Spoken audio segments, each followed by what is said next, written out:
Buenas tardes, estimados alumnos. En esta oportunidad vamos a tratar un tema referido a lo que son las herramientas de mejoramiento continuo para los sistemas integrados de gestión.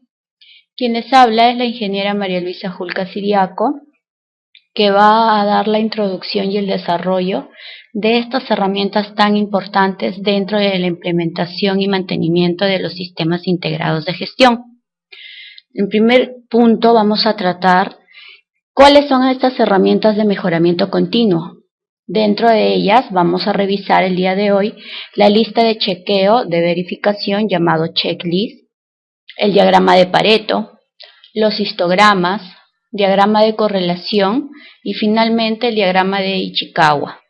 Estas herramientas son fundamentales dentro de los sistemas de gestión, pero no son las únicas. Hemos tratado de compilar las más importantes para poder ir desarrollándolas punto por punto. El propósito de las herramientas está orientado a 3 puntos. El primero es organizar datos numéricos. Si bien es cierto, nuestro sistema es de gestión, la orientación de esta gestión tiene que estar ligada al tema de evidencias cuantitativas. Y para que nosotros podamos tener evidencias cuantitativas definidas y ordenadas, tenemos que organizarlas. Estas herramientas nos van a ayudar a hacerlo. El otro propósito es facilitar la planeación a través de herramientas efectivas. Si yo tengo la información cuantitativa, voy a poder realizar una adecuada planeación según los resultados. Y por último, el propósito que tiene estas herramientas es mejorar el proceso de toma de decisiones, ¿sí? Estos 3 propósitos orientan a los sistemas de gestión a adoptar herramientas para poder hacer su sistema eficaz y eficiente. Para poder hablar de las herramientas de gestión, lo que vamos a enfatizar es las fases del ciclo de mejora. Ustedes saben de que todo sistema de gestión está sustentado en base a estos 4 pilares. El primero, que es planificar. En él vamos a encontrar la elaboración de los documentos, de los planes, de los programas relacionados al sistema de gestión que queramos implementar. Una vez que planifiquemos y ya tengamos los recursos y los medios necesarios, vamos al punto de hacer, que es ejecutar todos estos planes, todos estos procedimientos, documentos, es decir, la implementación. Cuando ya pasemos la etapa de implementación, lo que nos va a tocar es revisar. En este punto están incluidas las auditorías, las inspecciones, la revisión por la dirección también. Y por último, en base a todo lo encontrado, lo que vamos a hacer es determinar planes de acción, de acuerdo a lo que hayamos encontrado, ¿no? Si es que han sido desviaciones negativas, vamos a adoptar acciones correctivas y por ende también acciones preventivas. Y si es que se han encontrado riesgos positivos, lo que vamos a hacer es potencializarlos para que nos puedan servir como fortalezas y adoptar oportunidades del entorno. ¿Ya? Entonces, estas fases del ciclo de mejora lo tenemos que tener muy claro porque estas herramientas basan sus fundamentos en este ciclo, que es el ciclo de Deming. Ahora, nosotros tenemos dentro de este ciclo de Deming cosas muy importantes. La primera es que para poder adoptar herramientas de mejora tenemos que definir el problema, ¿sí? O la desviación que hayamos identificado. Asimismo, también tenemos que definir los requerimientos de nuestras partes interesadas, ¿sí? Si hablamos de un tema de calidad, nuestra parte interesada principal serán los clientes. Si hablamos de OSAS 18001, hablaremos de la parte interesada principal que venían a ser los trabajadores. Si estamos hablando de una ISO 14001, la parte interesada fundamental será el medio ambiente ligado a la comunidad. Una vez que nosotros definimos ya los requerimientos y las desviaciones que hayamos encontrado, tenemos que fijar objetivos para poder llegar a cubrir los requerimientos o para abordar el problema o desviación que hayamos identificado. Por último, tenemos que definir, clarificar y documentar el proceso, ¿sí? Es importante tener muy claro cuáles son los procesos que se desarrollan dentro de nuestra organización. Tener muy claro cuáles son los puntos críticos probables que podrían generar desviaciones negativas para poder fijar objetivos correctos y definir los requerimientos necesarios. Una vez que se haga el feedback, ahí podremos definir e identificar las desviaciones o el problema. Entonces, en este punto es el tema de definir.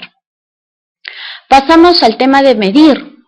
Cuando ya hemos definido, clarificado y documentado el proceso, lo que vamos a hacer en el tema de medir es validar el problema y el proceso. ¿Qué quiere decir esto? ¿Sí? Nosotros vamos a encontrar una desviación dentro de nuestro sistema de gestión, ¿ya? Y lo que tenemos que hacer es adoptar acciones inmediatas y también a largo plazo. Nosotros tenemos que comprobar que ese problema o desviación ya no vuelva a surgir.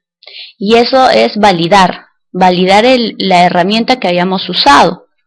Y también tenemos que validar el proceso, es decir, comprobar en el día a día o in situ, dentro de la operación, que realmente el proceso es tal cual nosotros lo hemos documentado.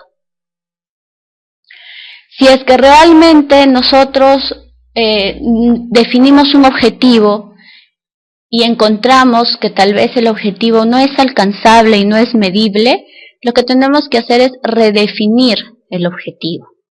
Y quizás dentro de una desviación nosotros no hayamos identificado realmente cuál es el problema, es decir, la causa raíz de toda la desviación, y por ende también podemos redefinir el problema. Recordemos que el sistema de gestión es un sistema activo y sumamente dinámico. Entonces nosotros podemos hacer todas las correcciones posibles con el único fin de que realmente el sistema funcione. Medir las etapas claves, entradas del proceso. Sabemos que un sistema de gestión está basado en un ciclo de Deming, ¿sí? Y también sabemos de que dentro de la gestión que tiene la ISO 9001, la ISO 14001 y la OSAS, está orientado a lo que es gestión por procesos. Entonces tenemos que definir adecuadamente las etapas, como ya lo mencioné. Tenemos que levantar todas las etapas del proceso e identificar cuáles de ellas podrían generar algún punto crítico dentro de la operación. Después de haber medido y ha identificado realmente los objetivos, redefinido las desviaciones, y teniendo claro cuáles son las entradas de mi proceso, entonces lo que yo voy a hacer es desarrollar hipótesis de causas. Es decir, yo tengo que definir el problema, valido el problema y el proceso, desarrollo hipótesis de causas, ¿sí? Con el fin de poder identificar cuál ha sido el origen raíz del problema, ¿ya? Entonces yo tengo que tener eso en claro para poder seguir con el punto siguiente, que es desarrollar ideas para eliminar las causas raíz, ¿sí? Entonces en el primer punto tenemos definir el problema. Una vez que definimos, validamos el problema, que realmente sea ese el correcto. Si es que realmente es el problema que hemos identificado, entonces pasamos a desarrollar hipótesis de causas. ¿Cuál es la causa inmediata? ¿Cuál es la causa básica? ¿Y cuál sería la causa raíz?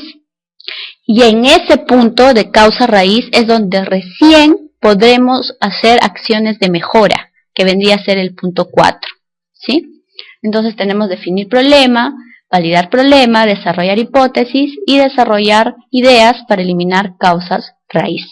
Una vez que hayamos identificado la causa raíz y determinado planes de acción, lo que vamos a hacer posteriormente a la implementación del plan de acción va a ser establecer mediciones y estándares para poder comprobar que las acciones que hemos tomado sean las correctas y sean efectivas, ¿sí?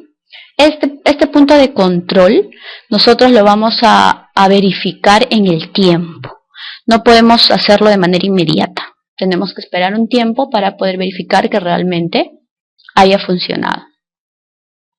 Cuando hablamos de definir los requerimientos de las partes interesadas, nosotros tenemos que redefinir algunos problemas y objetivos. Esto está ligado a lo que las partes interesadas desean, ¿sí?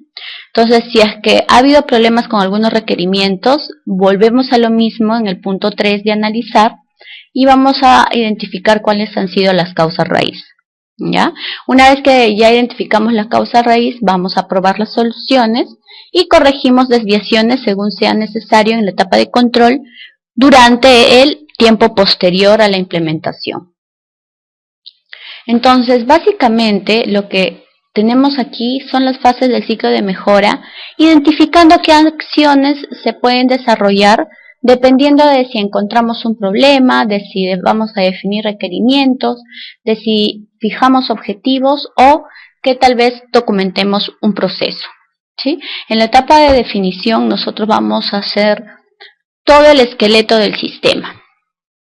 Documentos, objetivos, identificamos falencias. ¿Para qué? Para poder elaborar programas, planes, procedimientos, ¿sí?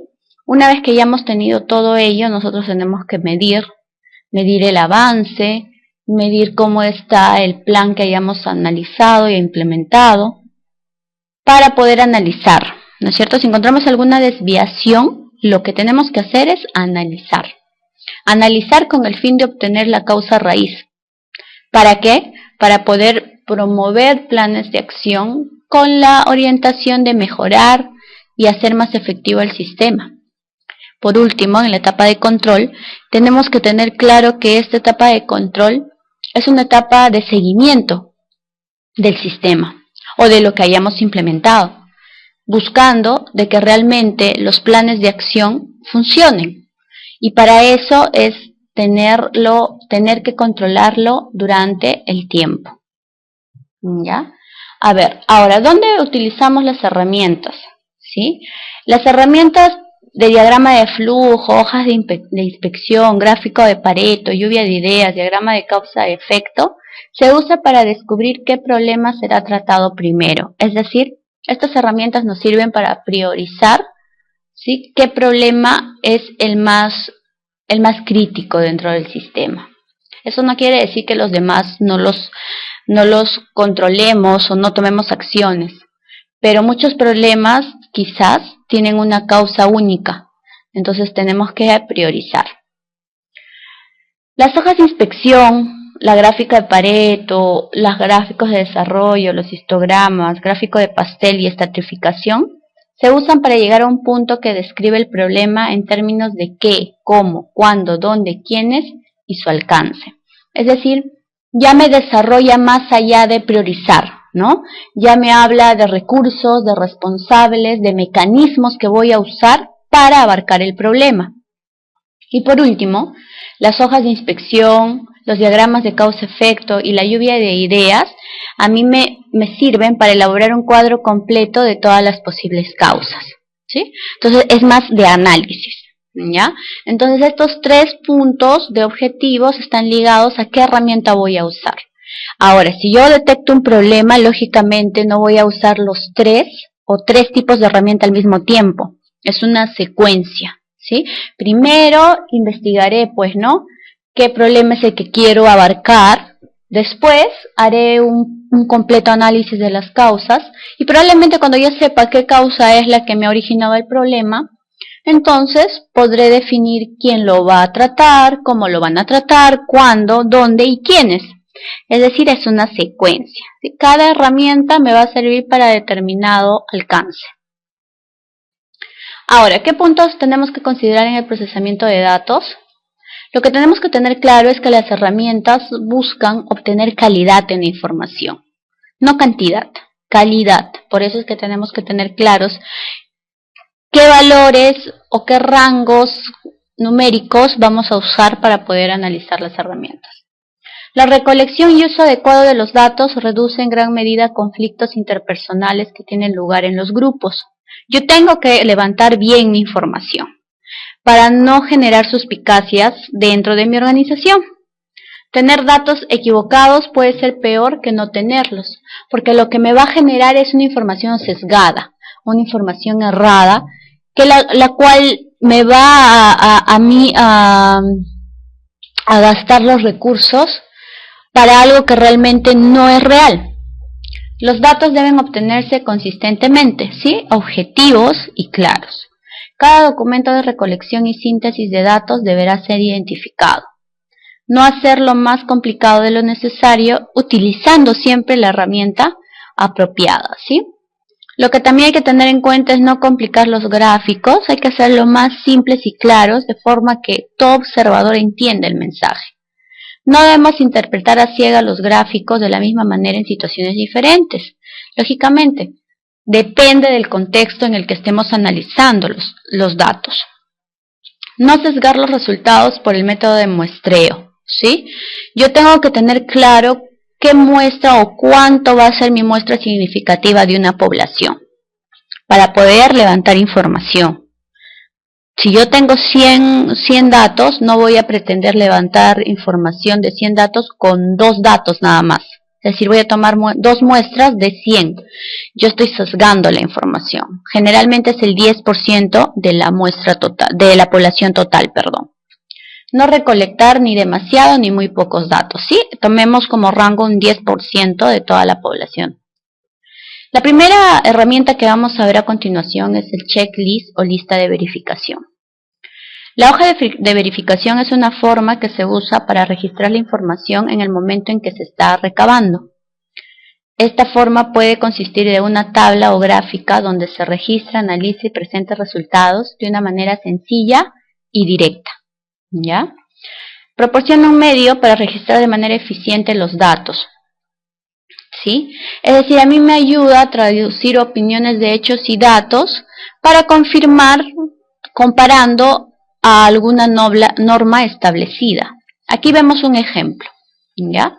Esto es una lista de verificación que se usa mucho en las inspecciones. Acá estamos inspeccionando un tanque de almacenamiento, ¿sí? Entonces, dentro de la lista de verificación tenemos detalles importantes. El primero es el concepto, es decir, qué es lo que vamos a inspeccionar o vamos a verificar, ¿no? Va a ser el punto de concepto, ¿no? Por ejemplo, ¿existen hidrantes?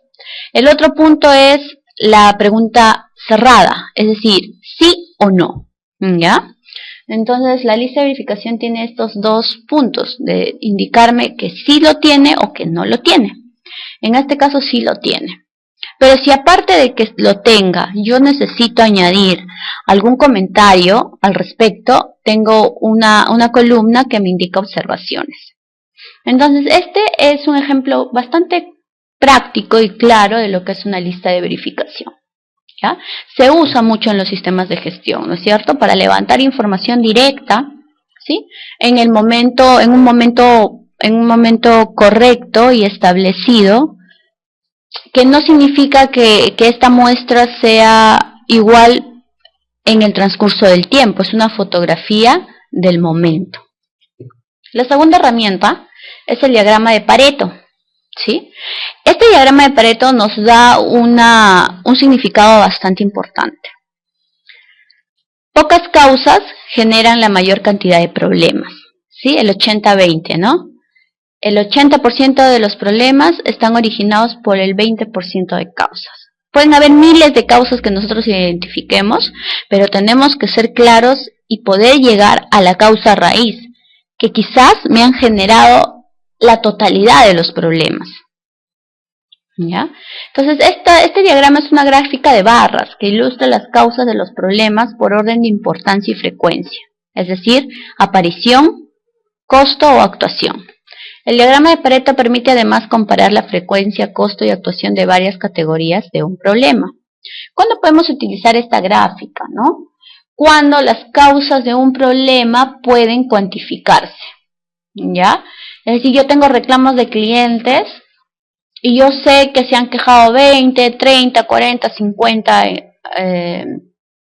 en un día, ¿ya? Y es porque tal vez no funcionó mi sistema de atención al cliente, se me fue la luz, no vino a trabajar el personal. Entonces, todo eso yo puedo cuantificarlo. ¿Sí? Puedo cuantificar la mano de obra que estuvo atendiendo, puedo cuantificar el número de días que no hubo luz o que el sistema se cayó. Un equipo de trabajo necesita identificar las causas y categorías más significativas. Importante es que este análisis lo haga un equipo de trabajo, no una persona, sino un equipo de trabajo. El área involucrada, el área de gestión y quizás otra área, para que podamos tener información integral. Un equipo de trabajo necesita decidir sobre cuáles causas trabajará primero, ¿no? Y es importante por eso trabajarlo en equipo. ¿Cuáles son las ventajas del uso de diagrama? Canalizamos los esfuerzos hacia los focos vitales, es decir, nosotros nos vamos a centrar en las causas raíz de todos los problemas. Y al hacer eso vamos a ser bastante eficientes en el uso de recursos. Ayudamos a priorizar y a señalar la importancia de cada una de las áreas de oportunidad. Si vamos a identificar correctamente las causas raíz, vamos a poder definir cuáles van a ser las oportunidades de mejora. Se aplica a todas las situaciones en donde se pretende efectuar una mejora, en cualquiera de los componentes de la calidad total, por ejemplo, ¿no? Es bastante usado en un sistema de gestión de calidad. Vamos a tener comparaciones de antes y después, ayudando a cuantificar el impacto, es decir, vamos a poder identificar antes de poder implementar el plan de mejora y después de implementado el plan de mejora. El diagrama de Pareto se utiliza para expresar los costos, que significa cada tipo de defecto, ¿no? Es importante. Este diagrama puede definir e interrelacionar las causas y los costos que a mí me impactan dentro de mi organización. Este es un tipo esta es la tercera herramienta, que es el histograma, perdón. ¿Sí? Entonces, este histograma es una descripción gráfica de los valores medidos individuales de un paquete de información. Este histograma va a tener dos pilares bastante importantes, ¿ya? La frecuencia, que puede ser una frecuencia relativa o tal vez es una frecuencia constante, está orientado a lo que es la ocurrencia, ¿ya? Del suceso. Los histogramas ilustran la forma de distribución de valores individuales en un paquete de datos. ¿Cuándo podemos usar este tipo de herramientas? Cuando vamos a desplegar y distribuir datos en una barra. ¿Ya? Entonces, vamos a ver aquí, por ejemplo, ¿sí? Que lo que tenemos que hacer es juntar los datos. ¿Sí? Ahí tenemos un tiempo de respuesta. Imaginemos que es el tiempo de respuesta que se demora el salud, ¿ya? En días, después de que presentas tu solicitud. Tenemos 7 días, 4 días, 9 días, ya. Lo que vamos a hacer antes de hacer el histograma es hacer una tabla de frecuencias. Es decir, vamos a determinar intervalos para poder definir cuántas veces de ocurrencia tienen dentro de esos intervalos, ¿sí? ¿Cuántas veces se esperó entre 3 y 5 días? Y ahí tenemos que fueron 5 veces, con los palitos que están ahí puestos. Y así vamos a determinar la frecuencia. Una vez que juntamos los datos, de acuerdo al intervalo, vamos a dibujar, ¿sí? Estas barras verticales para poder representar cuál es la distribución de las frecuencias dentro de este grupo de datos. Y como vemos, dentro de las barras, la frecuencia mayor de espera es entre 6 y 8 días. ¿Sí? Y ahí vamos a analizar, ¿no? Podemos analizar por qué es que esta frecuencia es más alta, ¿no? Porque es que es entre 6 y 8 días y podemos definir ya las causas y determinar planes de acciones. La cuarta herramienta que tenemos es el diagrama de correlación, ¿ya? Entonces, ¿para qué nos sirve este diagrama de correlación? Proporciona la posibilidad de reconocer relaciones entre causa y efecto, ¿sí? Este diagrama de correlación se usa bastante en el tema de estadística. Los que hemos visto, sí, también lo usamos en estadística, pero esta es una herramienta mucho más compleja, en donde sí usamos mayores fórmulas y tenemos que tener mayor conocimiento en lo que son estadísticas. Hacer fácil el reconocimiento de correlaciones. Aquí dentro de este tipo de diagramas existe una variable dependiente y una variable independiente. Tenemos que saber identificar cuál es una variable independiente, cuál es la variable dependiente, y de acuerdo a eso vamos a poder graficar la correlación, ¿sí? Si es una correlación positiva o es una correlación negativa. ¿Para qué nos sirve este diagrama de correlación? Este diagrama muestra la relación entre dos factores cambiantes. Mientras un factor aumenta su valor, el otro disminuye, ¿ya? Esta herramienta explora la relación entre una variable y una respuesta para probar la teoría de que una variable puede influir en la forma que una respuesta cambie. Sí, este es un análisis mucho más profundo, es un tipo de herramienta que se usa para poder hacer análisis estadísticos. Esta quinta herramienta, yo sé que todos la conocen, es muy usada dentro de los sistemas de gestión, y es el diagrama de causa-efecto o la espina de pescado. Con esta quinta herramienta lo que nosotros queremos es identificar las causas del efecto, es decir, del problema generado. Partiendo por 6 pilares importantes, esto no quiere decir que sean solo estos 6, pueden ser más dependiendo de la organización, pero lo que queremos es identificar las causas según su origen. ¿Sí?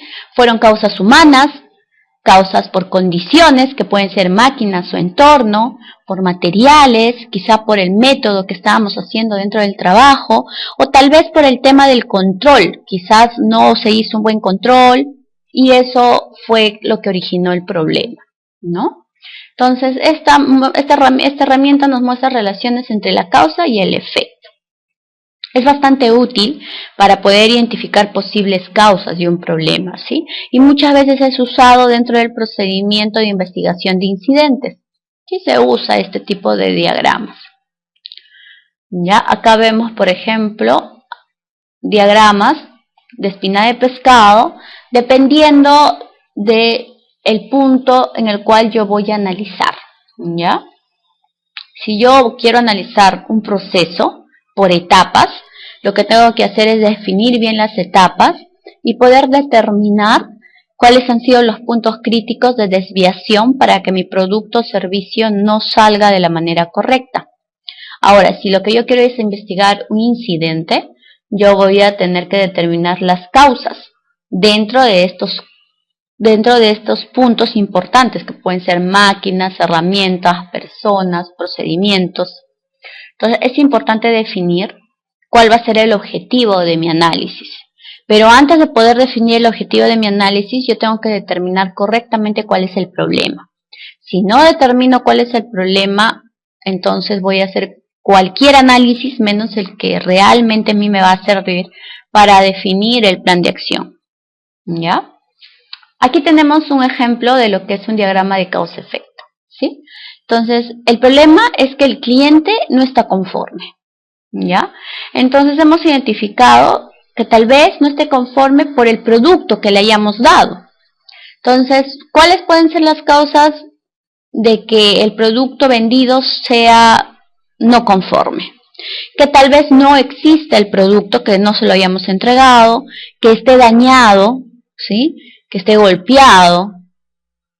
El otro punto por la cual probablemente nosotros generemos inconformidad del cliente es la demora en la entrega, ¿ya? Entonces, tal vez no existe una programación de entregas, las rutas de entrega son inadecuadas, hay demasiado exceso de trabajo y lógicamente la capacidad operativa se ha sobrepasado. La otra probable causa está ligada al tema de equipos de reparto. Tal vez hay poca capacidad de camiones, mantenimiento deficiente de los camiones, se malogran cuando están yendo a entregar los productos al cliente. Los procedimientos de entrega quizás no son aplicados, no existe un estándar de entrega del producto, o tal vez la mano de obra no está haciendo bien su trabajo porque es poco amable, le falta capacitación, o simplemente no existe una mano de obra que cubra totalmente el servicio. Hay ausentismo. Entonces, como ven aquí, este diagrama trata de explicar a detalle los puntos probables que pueden generar el problema. Una vez que hayamos identificado todas estas causas probables, lo que tenemos que hacer es identificar de todas estas la causa raíz. ¿Para qué? Para poder definir realmente planes de acción. Porque nosotros tenemos que actuar sobre la causa raíz, no sobre la causa inmediata ni tampoco sobre la causa básica, sobre la causa raíz. ¿Para qué nos sirve un diagrama de causa-efecto? Sí, es una técnica que nos va a ayudar a intercambiar experiencias, porque este tipo de análisis no se hace solo, se hace en un equipo de trabajo en donde tenemos que involucrar a las áreas pertinentes, ¿ya? Ayuda a determinar el tipo de datos a obtener con el fin de confirmar si los factores fueron realmente causas del problema. Para prevenir problemas cuando se detecten causas potenciales, es decir, si yo hago un análisis correcto, tal vez de aquí a un tiempo ese análisis que yo hice, ese diagrama de Chicago que yo levanté, a mí me va a ayudar porque yo voy a tener todas las variables probables que originan el problema y voy a poder determinar planes de acción, ¿ya? ¿Cuál es la conclusión final de estas herramientas que hemos visto? Para implementar una estructura orientada a actividades de mejora, la alta dirección debe definir un proceso. Esto es importante. Para poder aplicar dentro de nuestras actividades con el fin de poder identificar puntos de mejora, identificar desviaciones y poder determinar planes de acción de manera correcta, ¿ya? Si bien es cierto, cada sistema tiene sus protocolos, sus procedimientos, sus ítems, lo que nosotros buscamos con estas herramientas de mejora es darle un plus a la implementación correcta del sistema, obtener información verídica, objetiva y cuantificable para poder mejorar nuestra implementación o nuestro mantenimiento, ¿no? Si nosotros tenemos datos numéricos, tenemos un buen análisis de estos datos, vamos a poder hacer mucho más, porque no solamente basta recabar información y documentar, tenemos que analizar información. Entonces, estas herramientas a mí me van a servir para analizar de manera correcta, recabar información y darme cuenta qué información necesito, discriminar datos que no necesito y quedarme con los que realmente a mí me van a servir para poder hacer un análisis correcto y por ende establecer planes de acción también correctas. Bueno, eso es todo. Espero que haya sido de su provecho y de su agrado.